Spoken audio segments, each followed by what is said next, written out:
You are an all-round sportsman. You're on the bike at the moment, but you played a bit of rugby in your time. I did. It was, well, like everybody, when you went to school, you had to play GAA, and I went into secondary school, but I never knew the rudiments of the game, and I certainly didn't have a foot to kick a ball. It could go anywhere. So normally in GAA I'd be put into defence, and in soccer I'd be in defence because I was awkward. So at all costs I would stop a person from coming forward. But in around when I was 16, Martin McNally encouraged me to go down to the Westport soccer pitch where some of the rugby lads used to be training on a Wednesday. Wednesday was a half day in Westport, so there'd be a few of the lads down training in the afternoons on Wednesdays. So I went down there and I was playing tip rugby with Teddy Wedge, Hugh O'Malley, there was a Jim Lyons, and there was an Alistair Rogers who was working down in the fishery research station in Furness, and Martin himself. Stephen Walsh. Well, Stephen would be down there occasionally. I saw Stephen and Lean, and they used to be practicing scrum half to out half. That was when they were playing for Westport. I played with Stephen and Lean. I would be at 16. I played senior rugby.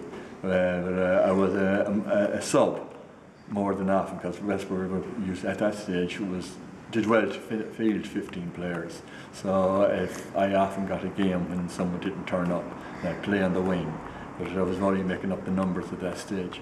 But I got to love the game.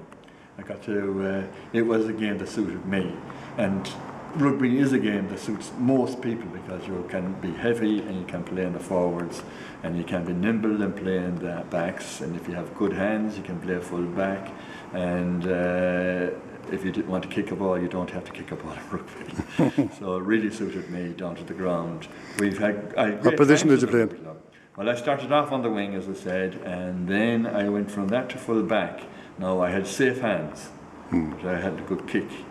But at that stage, you could kick the ball at any time, at any stage, anywhere in the pitch.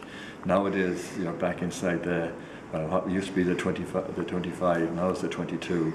You only kick the ball directly into touch. To kick anywhere else, to try and find touch, it requires a bit of skill, which I would never have had.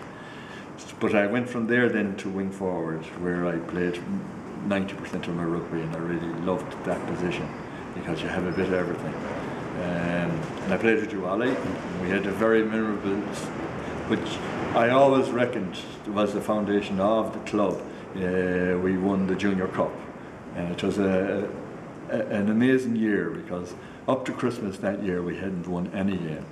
We had been beaten off the field numerous occasions, but for whatever happened, the start of the cup season, which started in late January, we played Corinthians I think it was in Westport, and we drew with them, and then we had to go up to Corinthians and we played a replay, which was also a drawn game. And at that stage, funny enough, there wasn't a sudden death.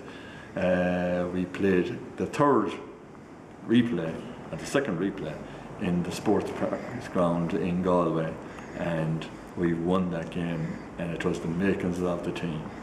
We went on after that, we beat Galwegians, and don't know what other teams, but then we played Clifton in the final. But the team gelled, and the 15 guys, or the 18 guys that were on that team, but the 15 players, because from start to finish, the same team played. The same players played for all the games. There's been a great comradeship, and from that was the foundation of us going out and running. We set up yourself and Kieran McLean and Joe McGovern and myself. We started the disco in the Castle Court, Friday Night Fever, and that went on for the best part of 12, 13 years, and we raised a huge amount of money, and we went out and we purchased grounds down in Carraholly. I remember Joe McGovern bringing me down to show me this field. I couldn't believe there was a field as big as it, as level as it in Westport. And we went out and we paid top dollar because there was planning permission for 9 houses on it. And we had plenty of money. Well, we paid well over the odds for it. If we were to buy it maybe 4 or 5 years later, it would have reverted back to a lower price, because there was a recession in the 80s, late 80s, early 90s. But anyway, we paid top dollar and we developed it, and I always feel, I don't feel a bit guilty about it, even if the seniors aren't doing that well. There's up to 100 youngsters playing down there most Saturdays, and that is what it is all about. So that was the rugby.